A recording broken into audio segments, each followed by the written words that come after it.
Lynette, just confirming you can see the PowerPoint? Yes. All right, perfect. Good evening, everyone. I'm sorry for the delay. Tonight is the Historic District Preservation Commission for September the 14th, 2020. Just a few things to go over. I am Austin Rutherford, staff liaison for the commission. Here are tonight's guidelines. Please mute all your mics unless you are speaking. Please state your name before all statements. That way we can keep an accurate record. Those interested in making a public comment, if you're joining us by YouTube, please follow the directions provided on the screen. Note there is a 30-second delay, so please be aware of that. And also important is to mute your computers if you are calling in. That way we don't have any feedback. Tonight's procedure: Chair designee opens the hearing. It's followed by the staff presentation, then the applicant presentation, followed by public comments, then board questions, staff rebuttal, applicant rebuttal if necessary, and then board comments and deliberation, and then board deposition of request, which is the motion of the vote. So as we do not have a chair for tonight, if you are on our commission, you four, do we have any nominations for tonight's chair? I would nominate Bob Crosland. Is there a second to that nomination? I'll second that, John. All those in favor? Aye. Aye. Any opposed? All right, Bob, you are our temporary chair for tonight. If you will move to step one for our agenda. All righty, I now call the meeting of the Historic Preservation Committee to order. The press and public have been duly notified of the date and time of this meeting in accordance with the Freedom of Information Act. I am Robert Crosland, chairman for this meeting. My fellow members are John Hackenberg, Gene Gallagly, Corey Barber, and absent this evening is Louisa Montgomery. Okay, procedure for tonight's meeting is as follows. The chairman will state the matters to be heard as they are listed on the agenda. The item will start with the presentation by staff, followed by a presentation of the applicant, limited to no more than 10 minutes. An appropriate public comment will follow, and these will be limited to 3 minutes per person. Members of the public may not cross-examine applicants. All comments must be addressed to the board, no exceptions. After public comment, will be a final statement by staff, followed by the applicant. At any point, the board may ask questions of the staff or the applicant. Following the presentation, public comment may be closed, and the commission will then deliberate if necessary prior to a motion. Please note that any person with a substantial interest in any decision of the commission or any officer or agent of the appropriate governing body may appeal from any decision of the commission to the circuit court in and for the county by filing with the clerk of court a petition in writing, setting forth plainly, fully and distinctly why the decision was contrary to law. The appeal must be filed within 30 days after the affected party receives actual notice of the decision of the commission. Now moving to tonight's agenda. Are there any additions or corrections of the minutes from a prior meeting? Could we have approval of the agenda just before we get to approval of the minutes? Just a motion and a vote for approval of the agenda. Oh, okay. Do we have a motion for tonight's agenda to be accepted? I'll make that motion. Do we have a second? I'll second. Roll call. I'm sorry, who seconded? I'd second Gene Gallagly. Thank you. We need a roll call for that too? We could just do all in favor? Aye. Aye. Aye. Any opposed? Motion passes. Okay, now the minutes for the prior meeting. Any additions or corrections to that? Hearing none, is there a motion to approve the minutes? So I moved. move the motions be approved. Okay. Is that Mr. Gallagly? Yes. Thank you. Can you have a roll call of the vote? We need a second. I'll second that. Is that Mr. Hackenberg? Yes. Thank you. All in favor? Aye. Aye. Any opposed?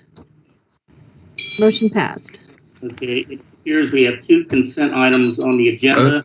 We correspondence first. Oh. Sorry. We received yes, we received for 4 of your items, we received correspondence for a considerable amount for 203 Center Street. So just keep that in your back pocket once we get to those items, if you wish. Okay. Then if you could ask for if you could open the public comment. Do we have any public comment on any of the items? Do we have any phone calls, Lynette? There is nobody waiting in the lobby. Okay. Now, move on to consent. Mm-hmm. Okay, we have 2 items up for consent, 135 HIBBEN and 202 Bank. Is there any need for discussion on that? Any to be contested or need of deliberation? Any other of consent tonight, Mr. Rutherford? No, those are the 2 eligible items. Just note, we just need a motion, a second, and then we can have public comment if anyone wants to address those items. Okay, somebody care to make a motion? I'll make a motion that both those consent items be approved.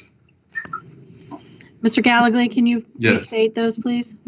Okay, let's see. Just the addresses. 734 Pitt Street and, No, 135 HIBBEN and 202 Bank. I'm sorry, 202 Bank Street and 135 Hibben Street. Thank you. I need a second. I'll second that. Crossland? Do we have any phone calls and waiting, Lynette? There's nobody waiting in the lobby at this time, no. Okay. Hi, this is Linda Balzac. I just want to say thank you. Oh. Okay. All right. Lynette, I guess we could have a roll call then.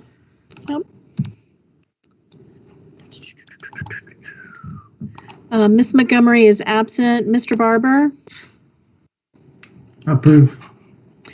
Mr. Gallagher? Approve. Mr. Hackenberg? Approve. Mr. Crossland? Yes, approved. Motion passed. Okay, so now we move to, I guess, 126 HIBBEN Street. And we'll begin with staff presentation.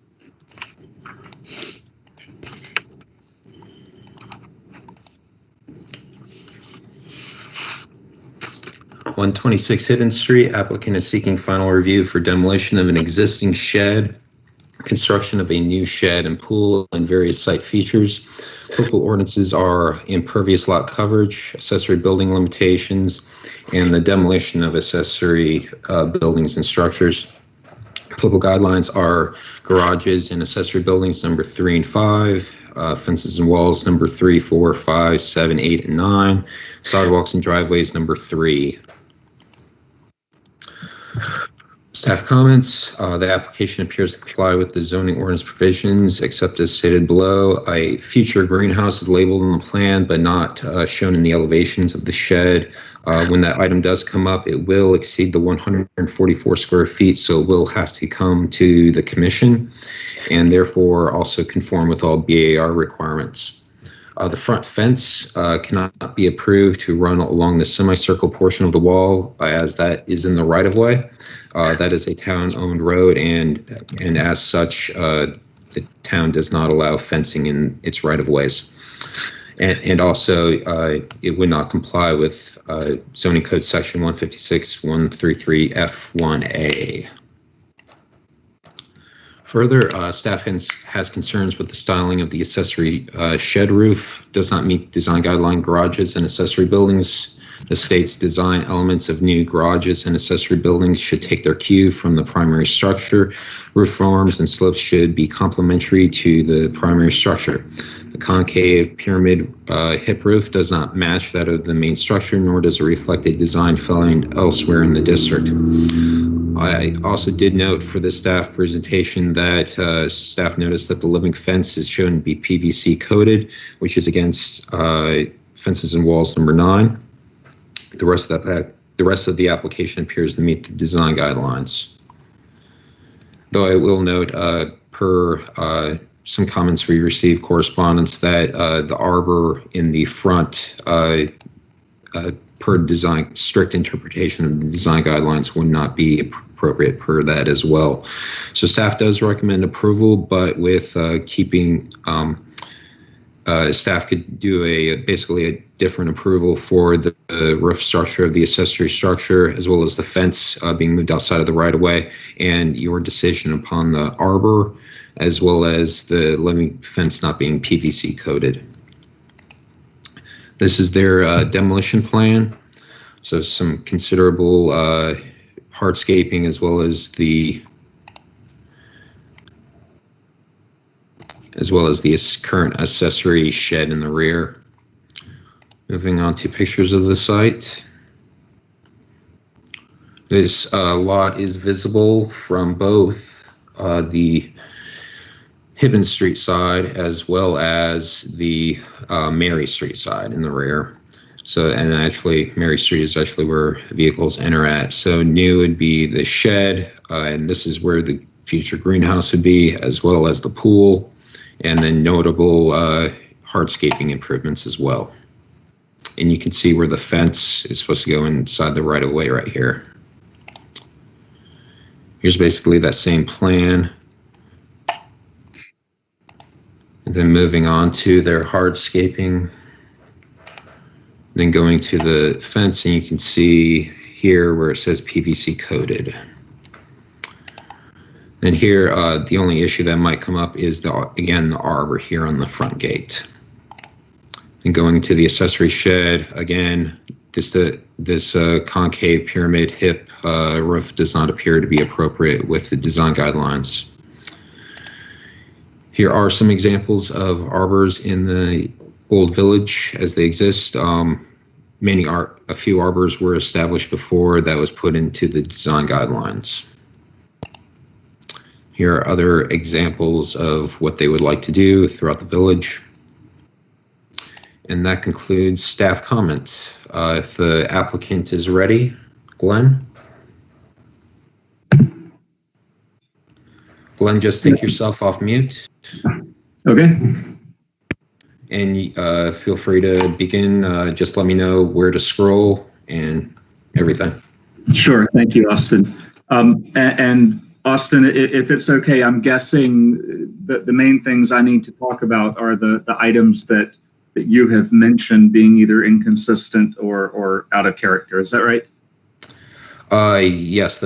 I mean, you can also address everything as well. Okay. Sure. So my name is Glenn Gardner. I'm a landscape architect, and our clients came to us after a renovation of the home. Now that they've lived there for, I guess they've been there for about 1.5 years now.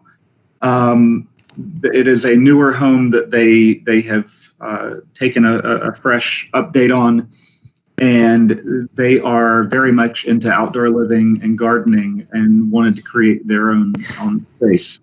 So I'll begin on HIBBEN Street, which is the front entry. The existing fence already is on top of this curved coping that's been mentioned. And I'm guessing, I wasn't involved when it was done originally, but in theory, it was put there to go around the roots of the live oak and address the grade change there. So there is an existing wood picket fence on that arc area on the far right-hand side. That's what we're asking to replace. It's not really establishing a new fence where one does not exist. It's a matter of replacing the rotten wood fence that's currently there. And then we are requesting to simplify the detail of that picket fence because the house has been kind of changed and tweaked a little bit in its new iteration. They felt like the vertical 2x2 wood pickets are relatively off the shelf looking, and they really like the star jasmine on the fence. And so the hope was to create a more horizontal feel to make that fence not feel as tall as it currently is. Replace the rotten wood with new horizontal boards and then allow the jasmine that's already there to grow right back on top of all of it to soften the fence effect. And then they really liked the fact that we found some of these arbors around the neighborhood and wanted to create a bit of a welcoming entry. And so that's where we came with the rounded arbor to get inside. And then the Chippendale detail on the front gate is a mimicking of a detail that's on the interior of the house on a stairwell. So it sort of brings the indoor detailing outside architecturally. The rest of the front garden is very, very simple. It's just lawn and ground cover. The porch of the house is very low as it exists and does not have rails on it. And so that's one more reason that we wanted to sort of pull that front fence look and feel down a bit so that you can actually see the front porch as opposed to the sort of vertical feel of the pickets that have the jasmine on them. And then I'll sort of move around to the back. Swimming pool for their young family was one of the most important parts that they were requesting. We've sort of nestled it into an area of the site where we feel like it is not overly visible to the public. And at the moment, there is a shed in the back that Austin noted that's in a terrible state of disrepair. And so we would like to remove that existing shed and replace it with a new garden shed that would really and truly be used for gardening tools and things of that nature for them to work in the garden. Completely hear the note about a future greenhouse would absolutely have to come to the town for approval, and we understand that.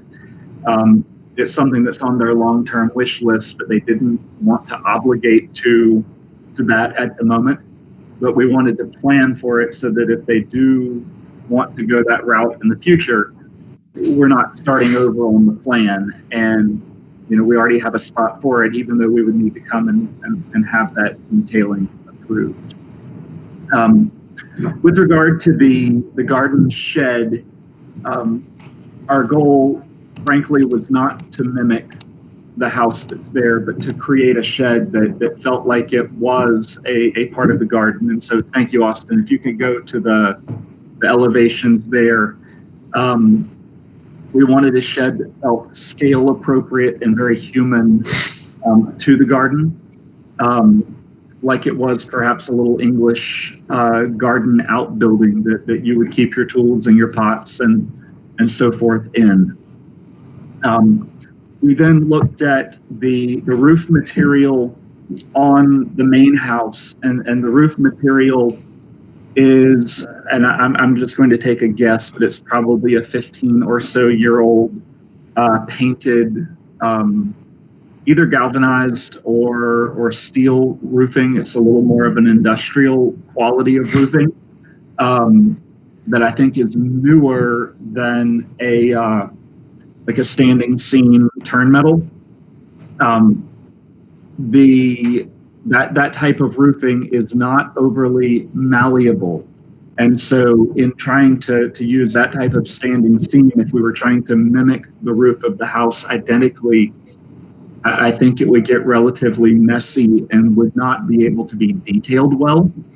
So that's when we started to look at other roofing materials that gave us a bit more of a, I'm just going to say again, this sort of garden shed feeling.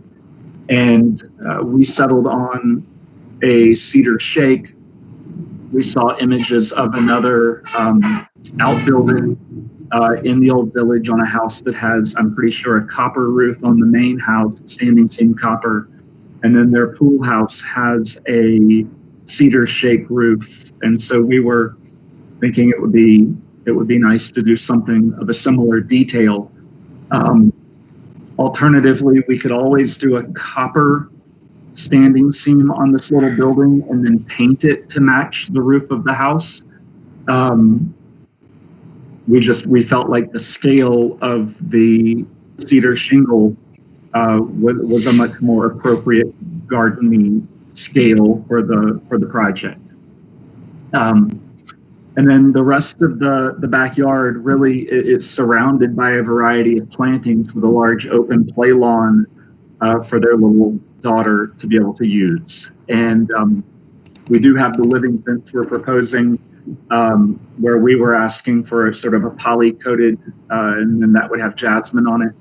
But I'm perfectly fine eliminating the poly coating from our detailing and just letting it sort of naturally rust and fade as opposed to remaining black.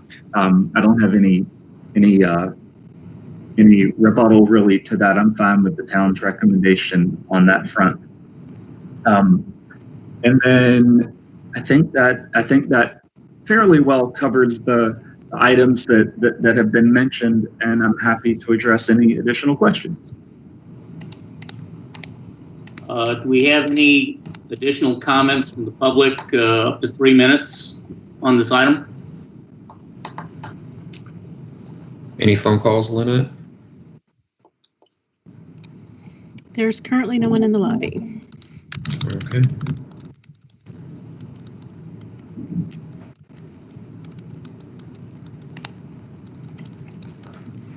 Any final comments from staff? You can ask questions if you'd like first. Questions from the board. Okay. Anybody? Corey, what do you think? I guess I'm curious. I can't tell if you can really see the shed from Mary Street. So I wasn't sure if there's any views that might show that. Mary Street, I can't exactly specify with current vegetation. However, you have to assume that vegetation may die off in the future, trees fall, anything of that nature. But Mary Street is right here, and then just depending on how the vegetation grows, it would be visible.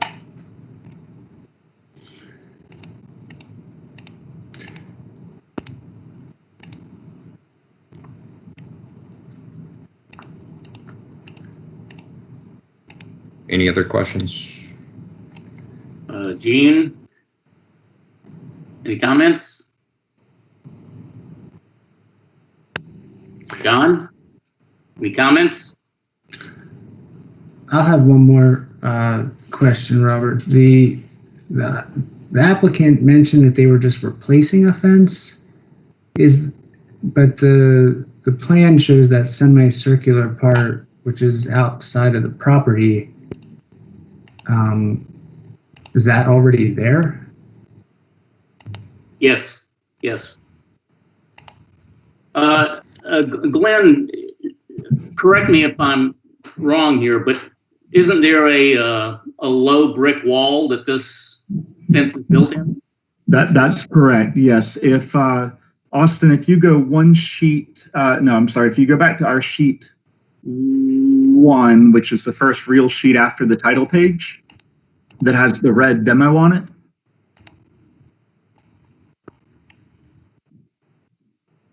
On the top right, you'll see that existing kind of crescent shaped. It's a brick coping wall that goes all the way across. That, based on the survey, the coping wall does sort of end up jogging across or slightly across the property line, and then it clearly does arc around, well around that live oak, which I'm sure that's why it was done, 15, 20, whenever years ago that it was done, because of the tree, but that is there currently. And is that to remain, that wall? It is, yes. And are the posts embedded in it? The posts are embedded in it, and we would be reusing the wood posts that are embedded in the brick coping wall. Okay. Using the citation that Mr. Rutherford has provided here, it says HDPC shall not approve any porches, steps, posts, fences, walks, or other appurtenances extending over, on, or within a public sidewalk, alleyway, or street right-of-way, unless the particular item is necessary for the authentic restoration or maintenance of the particular project. I'll just point out from staff's concern that we thought the posts were going to be replaced based on the elevations. If it had been a wholesale new fence, entirely new fence, then it would have required an encroachment permit from the town, and that encroachment permit wouldn't have been allowed, period. But seeing that they're keeping basically the essence of the fence to begin with the posts, then staff's concerns are a bit mitigated because it was likely approved back when it was installed to begin with. And that was my next question: is if we approve it, does he have to go back to transportation or not? Not if they're reusing posts. However, if they were going back with completely new posts, then that would be another issue entirely. If it was a complete 100% replacement. Okay, thanks for clarifying that. Yeah. Any comments about the roof, the design of the roof, guys?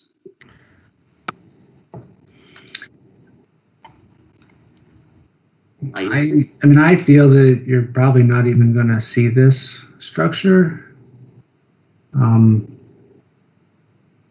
That was my inclination, was to just let them build what they want, since no one else will really see it.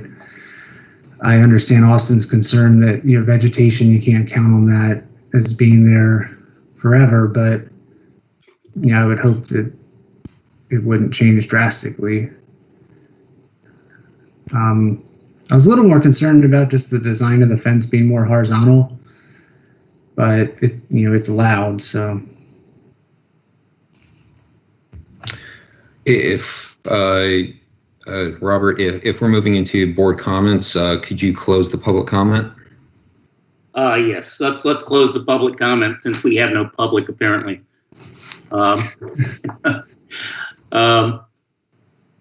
Okay, so let's see. We've kind of already gone into our deliberation here, have we not? Not hearing any other comments. I did not find the roof objectionable or offensive at all.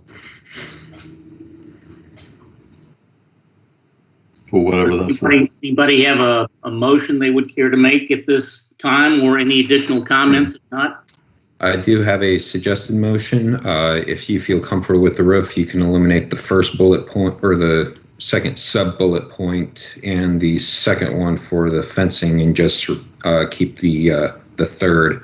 And then the applicant, Glenn, if that's their motion, I would just need a revised set of plans turned into me. Okay, thank you. Later on. how about the arbor, guys? We haven't really. Oh yes, the arbor. Anything about Yeah. I mean, I guess my thought was to just follow the design guidelines that prohibit it. I know it was allowed before, but you know, we're not approving by the rules from before. Yeah, I tend to agree with you. So, Corey, you want to put all that stuff into a motion? Okay. So Corey, I have a suggested motion here. So this first one, and then with the contingency of this, and then you could add the arbor as well. Okay, I'll motion to approve, but with the following conditions. The living fence shall not be PVC coated. The front fence design is understood that the posts are to remain, and that the arbor at the front fence shall be removed. That cover everything there, Austin? I think it does. Okay, I'll second that. Lynette, can we have a roll call? Certainly. Mr. Hackenberg?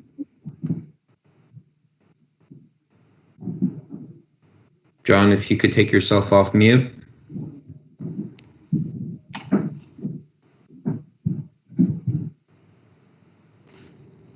I'll come back to him. Mr. Gallagher, I would approve. Mr. Barber, Approve. Ms. Montgomery is absent. Mr. Crossland, Yes, yes. and Mr. Hackenberg.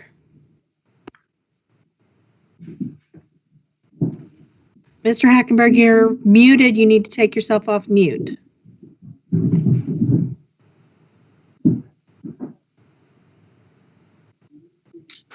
I guess since we already have 3 votes, we can move on. We'll go ahead and mark him as abstaining. Motion passes 3 to all in favor with Mr. Hackenberg Okay. abstaining. Next one, I guess, is 203 Center Street. Thank you. I have a quick question. I'm trying to get this. Can you hear me now? Yes. Yes. Good. Okay. Sorry about that, folks. No problem. Before we begin this item, Kate, did you have any initial comment that you wanted to state or anything as we discussed? Or did you want to wait until after? Yeah, we would like the opportunity to get the board's feedback on this application, but we would like to be able to defer this application based on addressing some of the neighbors' comments. But if given the opportunity, we'd like to get the board's thoughts on it as well as we work with the neighbors. So, but we would like to defer this application. Okay. Okay. All right. So I'll go through the staff comments and everything. Applicable ordinances are impervious lot coverage, yard requirements, accessory building limitations, BAR requirement, demolition and denial of COA application. Applicable guidelines are garages and accessory buildings number 1, 3, and 5, additions 1 through 4, fences and walls 2, 4, 5, 6, 7, and 8, sidewalks, driveways, and streets number 3 and 8, site features number 1, demolition number 1 and 3, decks and pools number 1, 2, and 4. This item came before the commission back in April 2019 for preliminary comment with a similar design.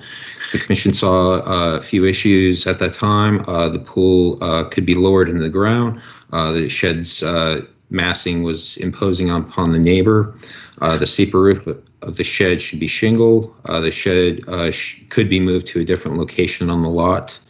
Residents' concerns included current shed could be preserved. Pool should be moved to the rear yard and not be on the side yard. Be further away from the street. By doing so, massing the shed imposed upon the neighboring property, and the use of stucco for the wall. Staff's comments at that time were staff's concerns were the amount of fill on the property, the solid wall as you're looking at it from Middle Street, removing of the older shed, being against design guidelines per garages and accessory buildings number 1, proposed garage being closer to the front of the property instead of the rear per garages and accessory buildings number 3, the terrace's location, the addition was not to the rear or on an inconspicuous side per additions number 2, retaining wall not being the spirit of fences and walls number 6, and a steeper roof portion of the accessory shed should be shingle material of the home.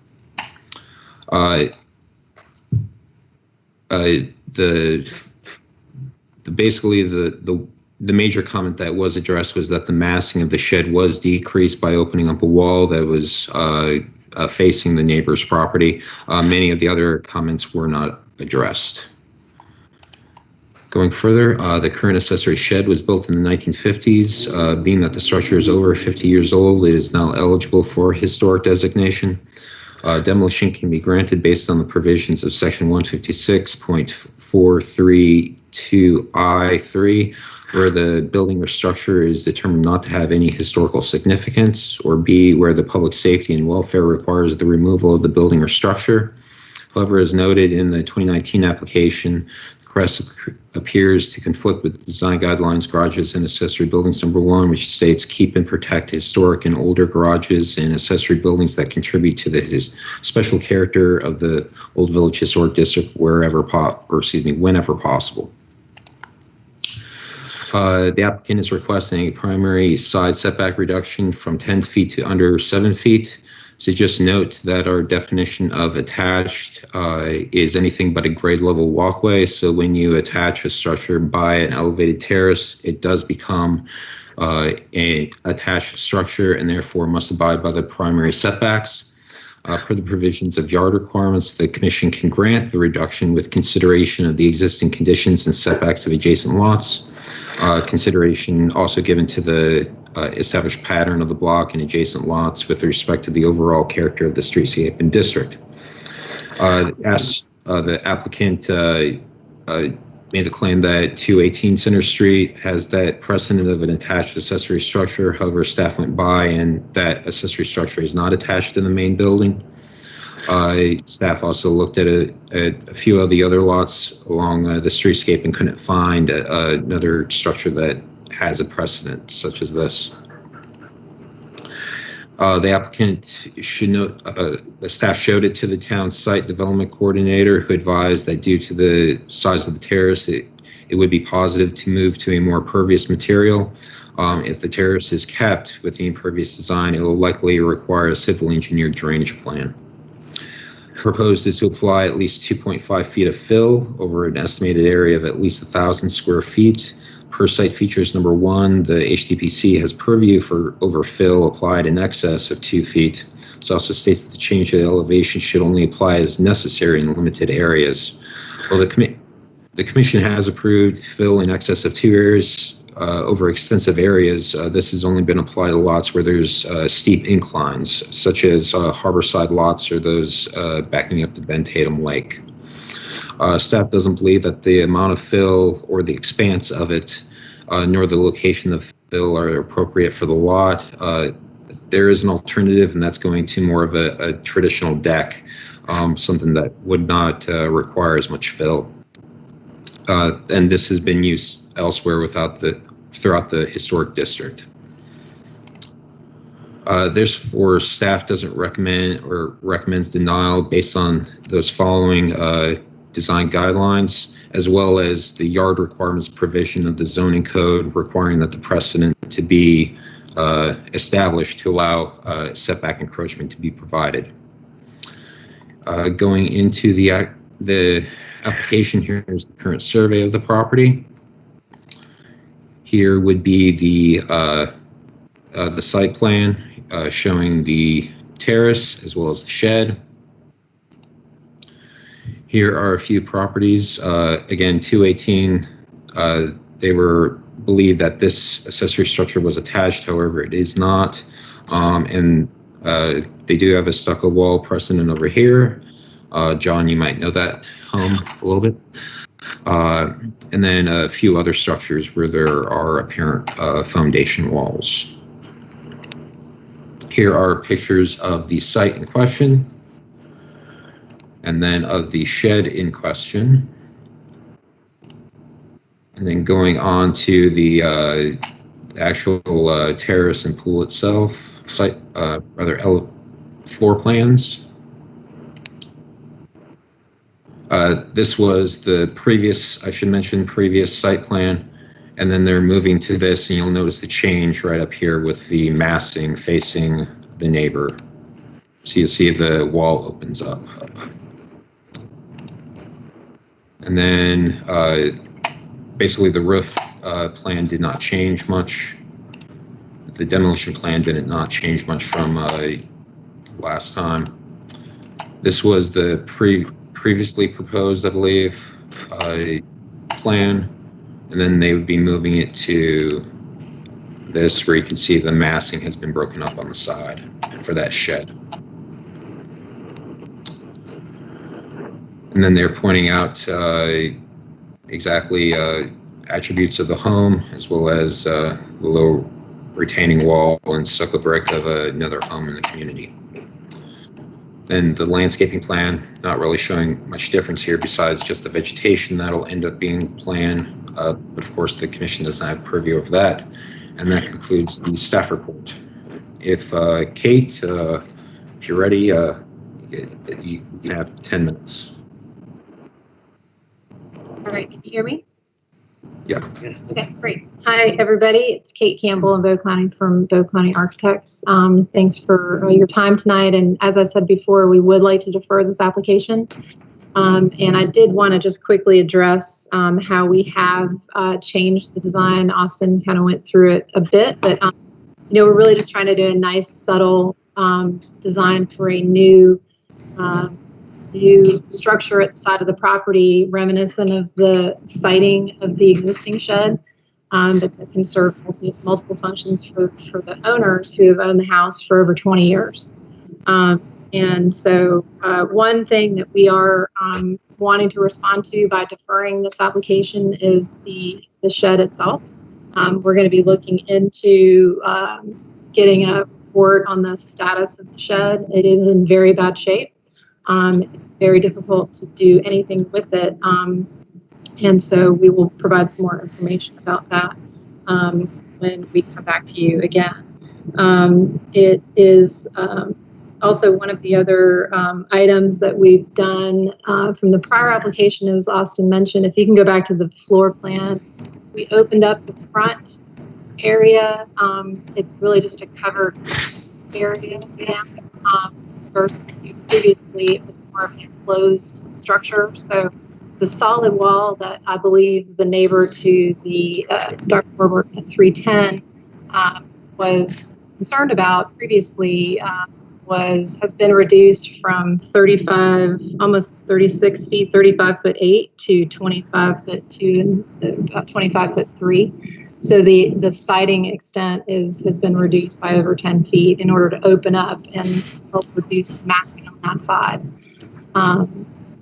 The terrace wall on the front, if you go back to the, I guess it's A0.3, the photos, we did a very similar concept at actually Mr. Hackenberg's house. There is a low terrace that you step up onto. And what that's doing for us is it's mitigating the height because of the elevated pool that second wall would have to be. If we didn't have terrace in the front, the low terrace, then the railing that staff refers to would have to be even higher because we would be more than 30 inches to grade. And so that's really a mechanism to keep the wall posing low as possible. We did lower it 2 inches down to 2'4" in this most recent application, and it is still less than 6 feet. And so, for example, at the 944 PITT, that is a 6 foot wall that is in a very similar location to what we're proposing, and it does have a pool behind it as well. Which we would be allowed to have that in the side yard as a 6 foot fence. What else is there? The drainage plan, the homeowner was aware that we would need a drainage plan. The fill that staff references is only underneath the footprint of the pool deck. So if you can go to the floor plan sheet, there is no expressed fill that's visible from any right-of-way. It's all occurring under the hatched area that you were looking at in the plan. Any fill that you would see would be that lower grass terrace, which is 15 inches above grade from Pitt Street. There is another alternative method to constructing that as a solid elevated pool deck where it would not require any fill. It would be just a structural slab. And so that's another avenue that we could go down. We would still need a drainage plan, even if we didn't bring the fill in. And even if it was a deck, like more of a tongue and groove deck, we would also still need a drainage plan. So we were intended to do that from the beginning and still intend to do that as part of the project. I do know I think the rinks are on the call tonight. They did reach out to Dr. Warburton prior to our submittal. And I believe there was a little bit of inadvertent miscommunication or misinformation. Dr. Warburton thought that it was a 10-foot setback that we were applying for.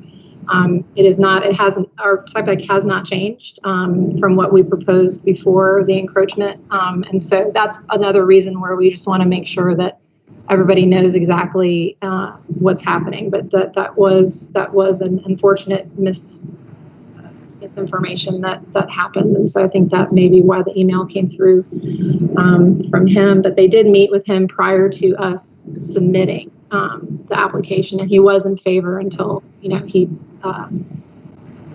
was confused with what they had talked about. So we will be meeting with him as well as the other neighbor who I'll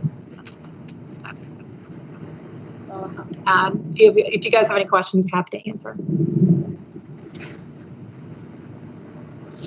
Guys, any comments, any thoughts, any questions?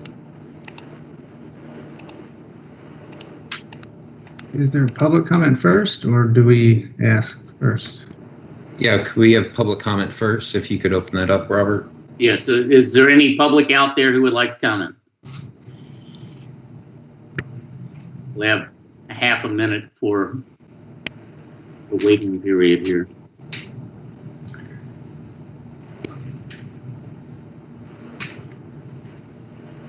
Lynette, we got anybody? Anyone biting Lynette? We do not have anyone currently waiting in the lobby. Guess if we gave it 10 more seconds.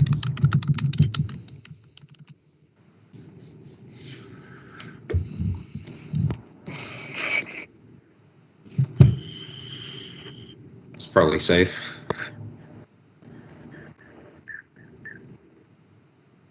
We can go to board questions then. Any questions of the applicants? Any comments?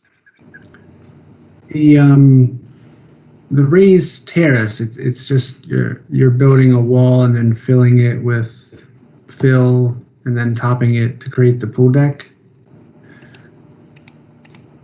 Sorry, I muted myself. Yes. Yes. Yeah. And Austin, why you were saying that somehow means the house is connected to the shed? Is that really the case? Yes, by our definitions in our zoning code, anything but a grade level walkway is considered attached. So that's other than a grade level walkway. So therefore, the shed is attached to the main home. Could you get me a citation on that, Austin? Because I tried to find it and I couldn't. I know you're a lot more familiar with this than I am. It's in our definitions, which is section 156.007 under, it's either for detached structures or attached structures. I'd have to refine it. That's fine. I'll look it up on that basis. I mean, I feel like theoretically they're going to have to build a wall up against the house to retain the soil, so it's already a separate structure. Yeah. It's just that per our zoning code, it's considered attached. So therefore, if we were, let's just say the structure was on the other side of Royal, it would have to abide by the 10-foot side setback. So, but again, under yard requirements, you can reduce setbacks. It's just that you have to have the precedent along that streetscape and in the general vicinity to allow it. And what is the elevation difference between the pool deck and current? The current grade, I believe it is without the terrace without the 15-inch terrace, it's about 5 feet. 5.5 feet.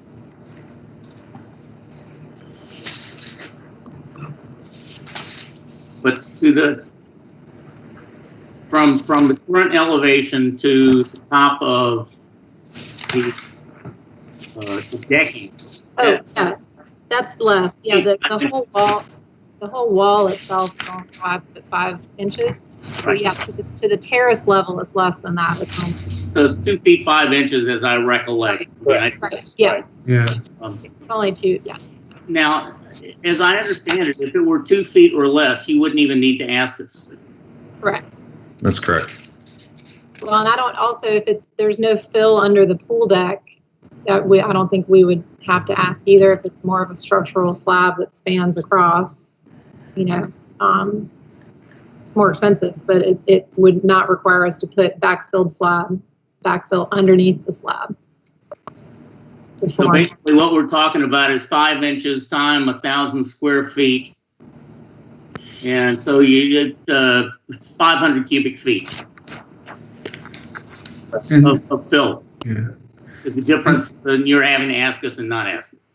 Right. Correct. Is your pool deck is impervious? It's not. It's impervious. Yep. Have you thought about trying to use that void as like a mini retention area to help drainage? Yeah, I mean, if we did a structural slab that's self-supporting, then we could void, rainwater underneath. We want to make sure that it's not a problem. Yeah, you don't want it getting under the house. Yeah, but I was just thinking if you had an open graded stone, it has voids where you could hold some water, to help drainage if you end up having an issue. Right. But that is your plan to get a drainage. We have, yeah. Right. We were already planning to do that. Yeah, I thought I remembered that. Yeah. I think functionally, I personally don't feel like the shed is connected to the house. So like to me, that doesn't feel like a concern.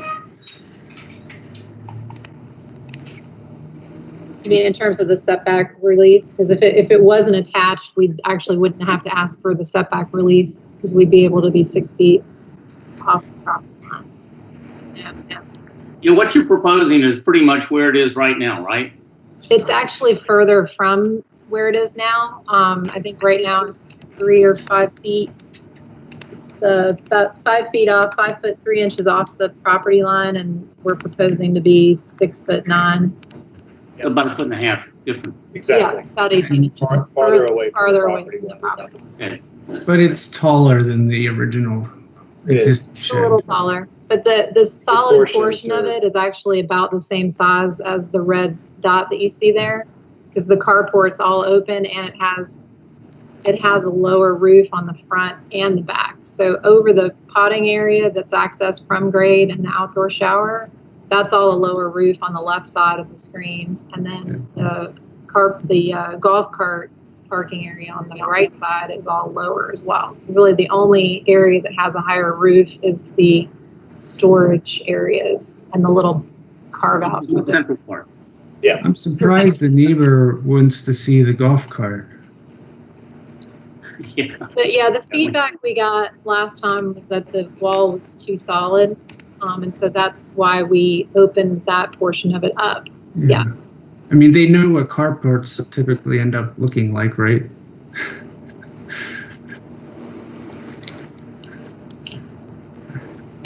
I think and that's where we'd like the opportunity to speak with him again, just so he's clear on exactly.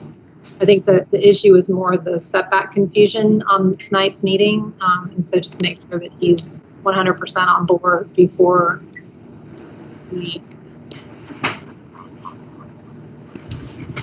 So let me see if I got this right. The central area, the centerpiece of the new structure is approximately the same footprint as the existing one, but about 1.5 feet further from the property line. Yeah. Yeah. Further away from the property. Correct. Yeah. Okay. Just want to make sure. I would point out from staff, we considered the building footprint to include the porch percentage where the golf cart would be parked at. If I can get back to it, we would consider it to be everything that's roofed, which is staying the same. It's just that it's not enclosed, so we would include that include that as part of the footprint, just Right. making But, that clear. I'm talking about the higher massing. Taller. The higher massing, which is in the center, is roughly the same, correct? Correct. And how much taller is it? 2.5 feet. Yeah. Bringing it to what?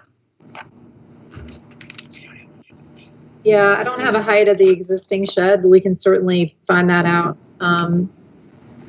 It's about, compared to the lower portions of the roof, it's about 4.5 feet, 4 foot 5 inches higher than the ridge of the front and the rear roofs. Right. Yeah, so Seems front- about right. So this looks like, what, 14.5 feet or something? 14.5 feet. Okay, and, you know, I guess the code is what, 20 feet maximum? Correct. So you're well within there? Yes. Correct. Okay, just wondering. Okay, Yeah, and I guess we're just providing feedback anyway at this point. Yeah. right. Yeah, I mean, my feedback is I don't view it as an attached structure. I feel like there's a lot of, you know, ways you could technically meet, you know, the conditions of it not being attached, but I feel like what you're showing is like the smartest thing to do. So like my feedback is I like it. I don't really see it violating anything. I agree with Corey. I think it's a vast improvement in design over what's currently there. Really a livable way that you put the pieces together, I think. But, you know. No, I would have to agree as well. I went over there today and took a good look, and anything. I don't consider Rust being historic. I thought the proposal looked extremely good, and much better than what's standing there now. Yeah, I mean, honestly, from a streetscape perspective, I think it'd be nicer if the golf cart could be actually in the structure. But I guess that's to be worked out with the neighbor. What do you think, John? John, you there? Yeah, I'm there. What do you think? Well, I like what we see now. There you go. Okay, so we will see you guys back at some point in the future, I guess. Yeah, Kate, could you just restate that you're asking for deferral? We are asking for deferral for this evening's meeting, yes. Perfect. Thank you. Thanks for your time. Thank you. We need a motion for the deferral. Oh, sorry. Could you, could we get a motion for deferral? I'll make a motion for deferral. What do we do? That we allow them to defer? Second. Roll Could we have a call. roll call? Yeah. All in favor? Aye. Any opposed? Motion passed. Thank you. All right, we're down to our final candidate here. Okay. 734 Pitt Street. This one will go pretty quick. Yep. Once we get there.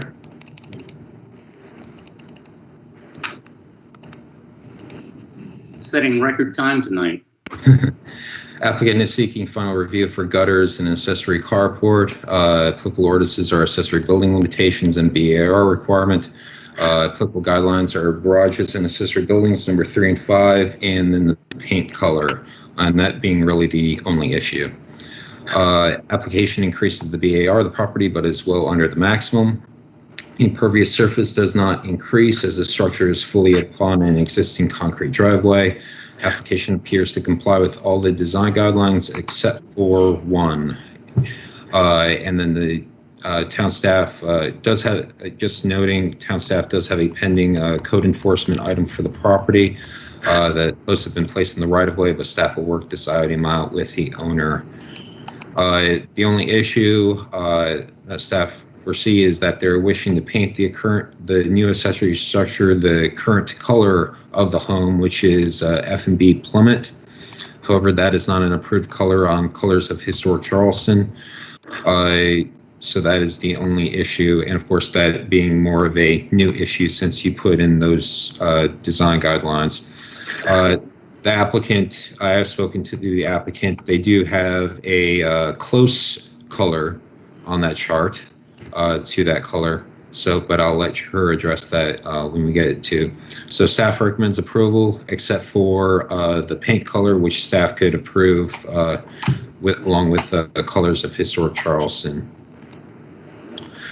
Here's the current survey of the property. It's right beside Ben Tatum Lake, pretty close to it on Pitt Street.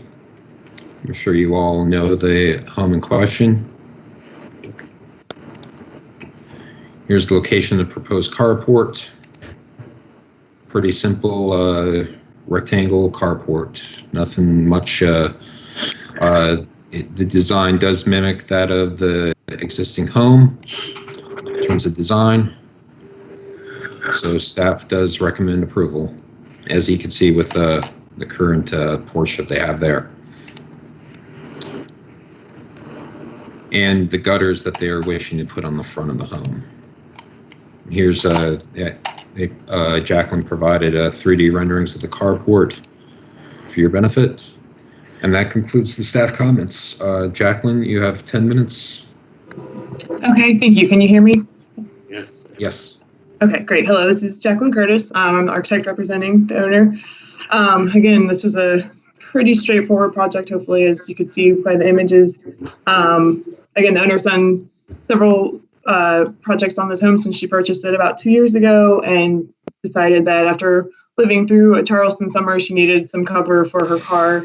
So that is where the carport is coming from. And as Austin mentioned, the plan is for it to just match the existing style, materials, color palette, everything of the existing house. We just want it to be just very minimal impact on the site. So as you can see, it's got the same pitched hip roof, metal construction or metal roof structure, wood columns. Yeah, again, it's just basically the same as the covered porch that you see in that image there. Let's see, I guess to comment on let's see, are there any other, again, the gutters on the front of the house will match the same profile and the same colors as the gutters that are running along the sides of the house. So again, everything is really slated to match exactly what's there now. And then as far as the paint color, again, the intent is for everything to match, everything in this new structure to match the existing residence. And the home had been painted, I guess, prior to this new Colors of Historic Charleston requirement. So this is where the issue is coming into play. Farrow and Ball Plummet is what the main house is painted in, and that's what we would ask to have the carport painted in. It is very close to the color Garden Fountain on the Colors of Historic Charleston palette, but it is not exact. So my fear, if we stray from an exact match to the home, over time it'll wear differently. Using two different types of paint could also maybe cause a little bit of an issue into the future. Again, as it fades, the carport may take on a slightly different color than the main house. So just, again, I feel as a whole, it would be best to maintain the same color and the same type of paint throughout the project. Okay. That covered? I hope, yeah, I believe so. There you go. All right, guys, any comments? Could we have the public comment first, just in case? Oh, public comments? Sorry, it's hard when there's no public. It's like, No private either. yeah. Is there anybody out there waiting in the ether? We currently do not have anyone waiting in the lobby. Okay, down to us, guys. What do you think? Well, I have a comment because I have experience with painting cars, and if you paint one door of a car a slightly different color, a year or two down the road, what this young lady said is so true. It jumps out at you, and it looks like you tried and missed. And I wonder if there's not an exception if we can't make to allow them to use the same color, because that makes a lot more sense to me. Well, just to prove what a complete nerd I am, I went down to their house with the color chart today. Yeah. Almost identical to the antique pewter, and the trim is almost a perfect match for garden fountain. And I go, hey, you know, they just painted this house a couple of years ago. These rules didn't go into effect until, what, last month? August. Yeah, I mean, let's just, yeah, they're good. They're good, I think. I mean, I agree with you. Can we, like, how old is the paint job? When was the original paint job on the house done? This paint doesn't last forever. Is this a historic home? No. It is a historic home. It is. Oh, it is? Yes. Yes, the main part. I believe the full house was painted in the last year. Does that sound correct? She's done some work. She's been doing work since like November of 2018. So Certainly within the last year and a half. Yeah. And a half, because I go by it every day. And what's the rule, Austin? If you're repainting your house the same color, can you do it or not? Under the new rule. Under the new rule for historic buildings, if they were to want to repaint the home tomorrow, staff could approve a COA for going back with the most similar color to colors of historic Charleston. But they wouldn't be able to go back with the plummet. So they'd have to go back with one of those close colors on colors of historic Charleston. Gotcha. If they wanted to completely change the color, let's say they wanted to go from what it is now to Charleston white or something like that, then it has to go to the commission. Yeah, I mean, I guess since the paint job on the house is so fresh, it'd be silly to make them do something different. Yeah, to the naked eye, it's indiscernible the difference in that color and the one on our historic chart. By the way, did any of us know that all of the interior and exterior colors are commingled in the colors of Charleston palette? Which is kind of odd, because remember they painted that orange one over there next to. If we could just, sorry, if we could just stay on this home. Well, since we're almost over, I just yeah, okay.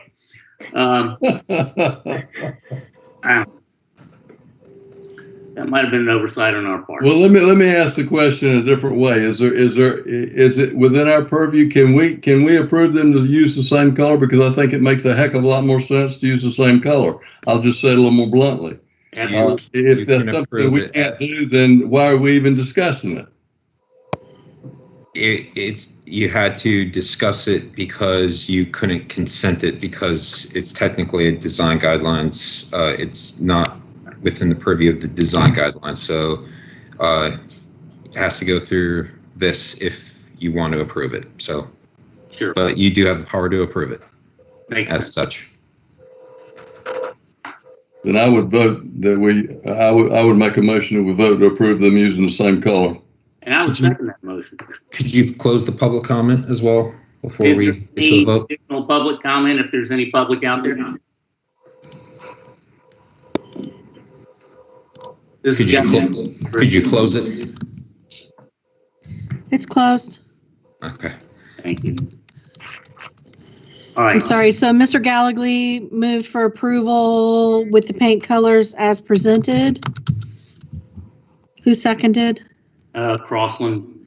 Thank you. And that is, and just clarification, is that approval for the entire item or just on a motion to approve the paint color? The entire item. Thank you. But, however, Austin, I know that not only do they have bollards out in front of their house, but also their neighbor. Could you make a note of that? And I will be addressing all the posts and similar type items here in the next few months with any concerning properties. Great. Yes, that's not part of this at all. Yes. Okay. That's, No, there was no. yes, it's not a part of this. It's a separate item. It's correspondence, though. So we have a motion and a second. Are we ready for a vote? Roll call. Mr. Barber, Approve. Mr. Gallagher, Approved. Mr. Hackenberg, Approved. Mr. Crossland. Approved. Motion carries. All in favor. Moving to staff approvals, these are the items that were approved by staff. I bet you're glad they weren't on the agenda. So, Yes, we are. so yeah, these were all taken care of by staff. This was an item added to our agendas henceforth, just in case there are items for discussion that you would like to bring up for the next agenda coming up. If there are any from the board, Louisa had one, but of course she can bring it up again next month.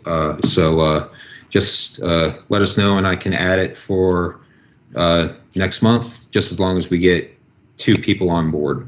I was thinking of one thing, Austin. I was wondering if we could discuss the porch square footage requirement and just trying to maybe be more specific about it. Okay. Because I don't care what someone does on the back of their house. It's not viewable, but you know, if we want, let's discuss that next month. That's what. Well, I just make sure if that no one else is interested, then I don't want to put it on as an item. Yeah, and we do need to have 2 people interested in it. So if another board member is interested in discussing the porch percentage, you know, pipe in now, and I can add it on for next month. Are we talking about an expansion or reduction? I just would like to clarify that required porch area, like, should be either front or side porch that you can actually see from the street. Because if it's in the back, you don't see it from the street and you don't get a house with a front porch. And we kind of ran into that on the one house on the flag lot where they had like a teeny tiny front porch and then they had a big back porch and they met the requirement. But I don't think they met the intent of what that requirement was setting out to do. But not changing the percentage, just trying to clarify that it's either front or side and not just anywhere. Yeah, I think that's worth a discussion. All right, perfect. I will bring that up for next month. Did anyone else have any discussion items you'd like to bring up? John, Jean? I'm good. All right. Austin, did you want to talk to him just briefly about the historic designation meeting and the meetings coming up? Yes, that'll we'll have we're going to have a few on for the next meeting, and then for you'll see a larger spread come up for that special meeting that I set up on the that we set up for, I think it's the 17th. Or no, sorry, for the 20th, for October 20th. And then we'll be also be setting up, getting through hopefully by the end of December. So just FYI on that. The basically your last item tonight was going to be election of chair and vice chair. However, Ms. Montgomery wasn't able to take part tonight. So if it's the commission's wish, we can have that for next meeting. Makes sense. Yeah, that's fine. Was there any discussion about like when we might actually have in-person meetings again, or are any other commissions, meeting, in person? I can talk to you about that, but probably maybe not best here during the meeting. Gotcha. I mean, we can talk about it now. Oh, okay. That's fine. So You never know. Yeah, no, that's fine. I mean, I get it. So yes, right now we're doing it as the commission. We are trying to move to in-person meetings. We do have Planning Commission and Board of Zoning Appeals that are currently having in-person meetings, and then the other three are having online video meetings. So it's really kind of what you're comfortable with doing, and if you're ready to move to in-person meetings. Yeah, I mean, I don't have a strong feeling either way. I was just curious if there was any news.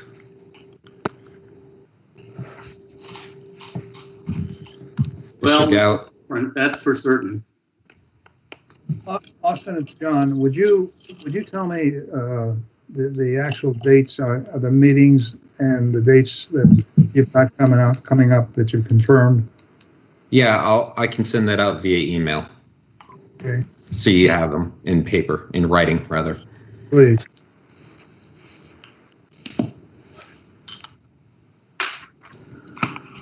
Do we have any other items? I don't think so, do we? That's it. You can adjourn. Okay. I make a motion to adjourn if I have to make a motion. You don't even have to make a You motion. do not. Then let's adjourn. All right. Good night, guys. See you folks in a week or so. It'll be next month. Next month. That's right. The special one? The special month is October 20th, not September 20th. Okay. October. Yep, and I'll send out an email to you guys as John requested. Thank you, Austin. Yep. Thanks for clarifying that, because I thought it was next week. Nope. All right.